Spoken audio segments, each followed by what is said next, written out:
창세기 9장. 하나님께서 노아와 그의 아들들에게 복을 주시며 말씀하셨습니다.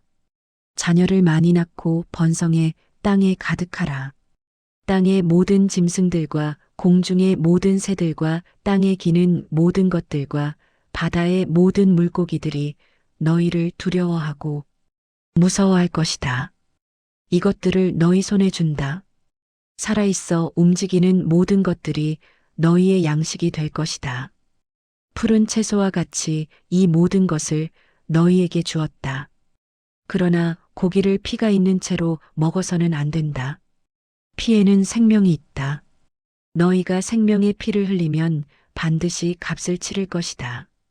그것이 짐승이면 그 짐승에게 그 피에 대해 값을 치를 것이며, 사람이 같은 사람의 피를 흘리게 하면 그 사람에게도 그 피에 대해 값을 치를 것이다.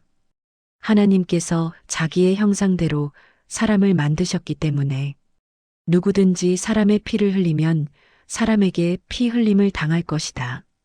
너희는 자녀를 많이 낳아 번성하라. 땅에서 수가 불어나 땅에서 번성하라. 그리고 하나님께서 노아와 그와 함께 있던 그의 아들들에게 말씀하셨습니다. 보라, 내가 너희와 너희 뒤에 올 너희의 자손과 언약을 세운다. 또한 너희와 함께 있던 모든 생물들, 곧 너희와 함께 있던 새와 가축과 모든 들짐승들, 방주에서 나온 땅의 모든 생물들과 언약을 세운다. 내가 너희와 언약을 세워 다시는 모든 육체가 홍수로 인해 멸절되지 않을 것이며, 다시는 이 땅을 멸망시키는 홍수가 없을 것이다. 하나님께서 말씀하셨습니다. 이것이 내가 나와 너희 사이에, 또한 너희와 함께 있는 모든 생물 사이에 대대로 영원히 세우는 내 언약의 증표다. 내가 구름 속에 내 무지개를 두었으니 그것이 나와 땅 사이에 세우는 언약의 표시가 될 것이다.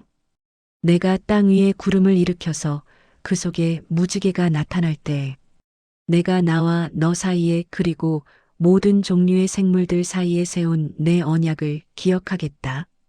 물이 홍수가 돼 모든 육체를 멸망시키는 일이 다시는 없을 것이다. 무지개가 구름 속에 나타나면 내가 그것을 보고 나 하나님과 이 땅 위의 모든 육체 사이에 세운 영원한 언약을 기억하겠다. 하나님께서 노아에게 말씀하셨습니다. 이것이 내가 나와 이 땅 위의 모든 육체 사이에 세운 언약의 표시다. 방주에서 나온 노아의 아들들은 셈, 함, 야벳인데 함은 가나안의 조상입니다. 이 세 사람이 노아의 아들들이었고 이들로부터 온 땅에 사람들이 퍼지게 됐습니다. 노아가 땅을 일구기 시작해 포도원을 세웠습니다. 그가 포도주를 마시고 취해 자기 장막 안에서 벌거벗고 있었을 때 가나안의 조상인 함이 자기 아버지가 벌거벗은 것을 보고는 밖에 있던 다른 두 형제에게 이 사실을 말했습니다. 그러자 셈과 야벳은 겉옷을 어깨에 걸치고 뒷걸음으로 들어가서 아버지의 벌거벗은 몸을 덮어주었습니다. 그들은 아버지가 벌거벗은 것을 보지 않으려고 얼굴을 돌렸습니다. 노아가 술있게 자기 작은 아들이 자기에게 한 일을 알게 됐습니다. 그래서 노아는 말했습니다. 가나안은 저주를 받을 것이다. 가나안은 가장 낮고 천한 종이 돼 그의 형제들을 섬기게 될 것이다. 그리고 나아가 다시 말했습니다. 셈의 하나님 여호와를 찬송하리니 가나안은 셈의 종이 될 것이다. 하나님께서 야벳을 크게 일으키셔서 그가 셈의 장막에서 살게 되며 가나안은 그의 종이 되게 하실 것이다. 홍수 이후 노아는 350년을 더 살았습니다. 노아는 모두 950년 동안 살다가 죽었습니다. 창세기 10장. 노아의 세 아들 셈과 함과 야벳의 후손들은 이러하다. 그들은 홍수가 지난 뒤에 자녀들을 낳았다. 야벳의 아들들은 고멜, 마곡, 마대, 야완, 두발, 메색, 디라스이다. 고멜의 아들들은 아스그나스, 리밧, 도갈마이다. 야완의 아들들은 엘리사, 달시스, 기띔, 도다님이다. 이들에게서 해변에 사는 사람들이 갈라져 나갔다. 그들은 각기 다른 부족과 나라를 이루어 서로 다른 말을 쓰며 살았다. 함의 아들들은 구스, 미스라임, 붓, 가나안이다. 구스의 아들들은 스바, 하윌라, 삽다, 라아마, 삽드가이다. 라아마의 아들들은 스바와 드단이다. 구스는 니무롯이란 아들을 낳았다. 니무롯은 이 세상에 처음으로 나타난 용사였다. 니무롯은 주께서 보시기에도 힘센 사냥꾼이었다. 그래서 주께서 보시기에도 힘센 사냥꾼인 니무롯처럼이라는 속담까지 생겼다. 니무롯이 초창기에 정복한 나라는 시날 땅에 있는 바벨, 에렉, 악갓, 갈레였다. 니무롯은 시날 땅에서 아시리아로 이동하여 니느웨, 르오보딜, 갈라 같은 성읍을 건설했다. 니무롯은 또 니느웨와 갈라 사이에 레센이라는 큰 성읍도 건설했다. 미스라임은 루딤, 아나밈, 르아빔, 납두힘, 바드로심, 가슬루힘, 갑도림을 낳았다. 블레셋 사람은 가슬루힘의 후손들이다. 가나안은 맏아들인 시돈을 낳고 그 아래로 헷을 낳았다. 가나안은 또 여부스 사람, 아모리 사람, 기르가스 사람, 히위 사람, 알가 사람, 신 사람, 아르와 사람, 스말 사람, 하맛 사람의 조상이 되었다. 그 후로 이들 가나안 자손들은 사방으로 퍼져나가 살았다. 가나안 사람들이 살던 지역의 경계는 시돈에서 그라를 지나 가사에 이르렀다. 거기서 또 소돔, 고모라, 아드마, 스보임을 지나 라사에까지 이르렀다. 이들은 모두 함의 자손들로서 각기 다른 부족과 나라를 이루어 서로 다른 말을 쓰며 살았다. 야벳의 형인 셈도 자식을 두었다. 셈은 에벨 사람의 조상이 되었다. 셈에게서 엘람, 아수르, 아르박삿, 룻, 아람이 태어났다. 아람의 자손은 우스, 훌, 게델 마스이다. 아르박삿은 셀라를 낳고 셀라는 에벨을 낳았다. 에벨에게는 두 아들이 있었다. 에벨은 그중 한 아들의 이름을 벨렉이라고 지었다. 이는 벨렉의 시대에 세상이 나뉘었기 때문이다. 벨렉의 아우는 욕단이다. 욕단의 자손은 알모닷, 셀렙, 하살마 예라, 하도람, 우살, 디글라, 오발, 아비마엘, 스바 오빌, 하윌라, 요밥이다. 이들은 모두 욕단의 아들들이다. 이들이 살던 지역은 메사에서 스발까지의 동쪽 산악지대였다. 이들 셈의 후손들은 각기 다른 부족과 나라를 이루어 서로 다른 말을 쓰며 살았다. 이들 모두가 노아의 후손들로서 부족과 시족별로 서로 다른 지방에서 서로 다른 나라를 이루고 살았다. 홍수가 끝난 뒤 이 사람들에게서 여러 민족들이 세상에 퍼져나갔다. 창세기 11장. 당시에는 온 세상 사람들이 사용하는 언어가 하나여서 모두가 같은 말을 썼다. 사람들이 동쪽으로 이동하다가 시날 땅의 한 평야에 이르자 거기에 머물러 살았다. 그들은 서로 이런 말을 주고받았다. 자, 우리가 벽돌을 빚어 단단하게 굽자. 사람들은 돌 대신 벽돌을 썼고 진흙 대신 역청을 썼다. 사람들은 또 이런 말도 했다. 자, 우리가 함께 도시를 건설하자. 하늘까지 닿는 망대를 세우자. 그래서 우리 이름을 날리고 우리가 온 땅에 흩어지는 일이 없도록 하자. 주께서 땅 위로 내려오셔서 사람들이 건설한 도시와 쌓아 올린 망대를 바라보셨다. 주께서 말씀하셨다. 저들은 모두 한 민족이고 모두 똑같은 언어를 사용하다 보니 이런 짓을 시작했구나. 이제 저들이 마음만 먹으면 못할 짓이 없겠구나. 자, 이제 우리가 내려가서 저들의 언어를 뒤섞어 놓자.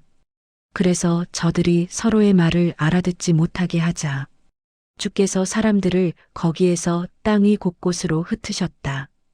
그러자 사람들은 성 쌓던 일을 중단할 수밖에 없었다. 주께서 사람들이 쓰는 언어를 섞어 놓아 그들을 온 땅에 흩어져 살게 하셨다. 이런 뜻에서 그 성의 이름이 바벨이라 불리게 되었다. 셈의 후손들은 다음과 같다. 홍수가 끝난 지 2년 뒤 셈은 아르박삿을 낳았다. 그때 셈의 나이는 100세였다. 셈은 아르박삿을 낳은 뒤에도 500년을 더 살며 아들, 딸을 낳았다. 아르박삿은 35세에 셀라를 낳았다. 아르박삿은 셀라를 낳은 뒤에도 403년을 더 살며 아들, 딸을 낳았다. 셀라는 30세에 에벨을 낳았다. 셀라는 에벨을 낳은 뒤에도 403년을 더 살며 아들, 딸을 낳았다. 에벨은 34세에 벨렉을 낳았다. 에벨은 벨렉을 낳은 뒤에도 430년을 더 살며 아들, 딸을 낳았다. 벨렉은 30세에 르우를 낳았다. 벨렉은 르우를 낳은 뒤에도 209년을 더 살며 아들, 딸을 낳았다. 르우는 32세에 스룩을 낳았다. 르우는 스룩을 낳은 뒤에도 207년을 더 살며 아들, 딸을 낳았다. 스룩은 30세에 나홀을 낳았다. 스룩은 나홀을 낳은 뒤에도 200년을 더 살며 아들, 딸을 낳았다. 나홀은 29세에 데라를 낳았다. 나홀은 데라를 낳은 뒤에도 119년을 더 살며 아들, 딸을 낳았다. 데라는 70세에 아브람과 나홀과 하란을 낳았다. 데라 후손의 족보는 이러하다. 데라는 아브람과 나홀과 하란을 낳았다. 하란은 롯을 낳았다. 그러나 하란은 자신의 고향인 갈대아 땅의 우르에서 자기 아버지 데라보다 먼저 세상을 떠났다. 아브람과 나홀은 아내를 맞았다. 아브람의 아내는 사레였고 나홀의 아내는 밀가였다. 밀가는 하란의 딸이었고 하란은 밀가와 이스가의 아버지였다. 사레는 임신을 하지 못하여서 자식을 낳지 못했다. 데라는 자기 아들인 아브람과 이미 죽은 하란의 아들인 손자 롯 그리고 며느리인 아브람의 아내 사레를 데리고 갈대아 땅의 우르를 떠나 가나안 땅으로 가고자 했다. 하지만 하란에 이르자 거기서 자리를 잡고 살았다. 데라는 205세에 하란에서 죽었다. 창세기 12장. 주께서 아브람에게 말씀하셨다. 너는 내 고향, 내 친척, 내 아버지의 집을 떠나 내가 장차 내게 보여줄 땅으로 가라. 내가 너로 큰 민족을 이루게 하고 내게 복을 내려 내 이름을 떨치게 하리라. 너는 모든 사람들에게 복의 근원이 되리라. 너를 축복하는 사람에게 내가 복을 내리고 너를 저주하는 사람은 내가 그에게 저주를 내리리라.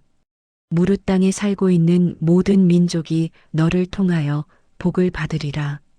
아브람은 주께서 이르신 대로 길을 떠났다. 롯도 아브람을 따라 길을 떠났다. 하란을 떠날 때 아브람의 나이는 75세였다. 아브람은 아내 사레와 조카 롯 그리고 하란에서 얻은 모든 재산과 종들을 이끌고 가나안 땅을 향해 떠났다. 마침내 그들은 가나안 땅에 도착했다. 아브람 일행은 그 땅을 통과하여 세겜 땅의 모레라는 곳에 있는 상수리 나무에 이르렀다. 그 당시 그곳에는 가나안 사람들이 살고 있었다. 주께서 아브람에게 나타나 말씀하셨다. 내가 이 땅을 내 후손들에게 주겠다. 아브람은 주께서 자기에게 나타나신 것을 기념하여 그곳에 제단을 쌓았다. 아브람은 남쪽에 있는 베델 동편의 산악지대로 이동하여 그곳에 자리를 잡고 장막을 쳤다. 그곳의 서쪽은 베델이었고 동쪽은 아이였다. 아람은 거기에다 또 제단을 쌓고 주의 이름을 부르며 예배를 드렸다. 아브람은 그 뒤에도 계속 이동했다. 그는 점점 가나안의 남쪽 지역으로 옮겼다. 가나안 땅에 흉년이 들었다. 아브람은 얼마 동안 이집트에서 살려 그곳으로 내려갔다. 이집트에 가까이 이르렀을 때 아브람이 아내 사레에게 말했다. 여보, 당신은 정말 아리따운 여인이요. 이집트 사람들이 아리따운 당신을 보고 내가 당신의 남편이라는 것을 알면 그들은 나를 죽이고 당신만 살려둘지도 모를 일이요. 그러니 당신이 내 누이라고 말하면 좋겠소. 그러면 당신으로 인해 그들이 나를 잘 대접해 줄 것이고 당신 덕분에 내 목숨을 부지할 수 있을 것이요. 아브람이 이집트 땅에 들어갔을 때 이집트 사람들 사이에 아브람의 아내 사레가 무척 아리따운 여인이라는 소문이 퍼져나갔다. 파라오의 신하들도 사레를 보고 참 아리따운 여인이라고 입을 모았다. 그들이 파라오에게 이 일을 보고했다. 결국 사레는 왕궁으로 불려 들어갔다. 사레 덕분에 아브람은 파라오의 극진한 대접을 받았다. 아브람은 양과 소와 암나귀와 수나귀와 낙타, 거기에다 종들까지 선물로 받았다.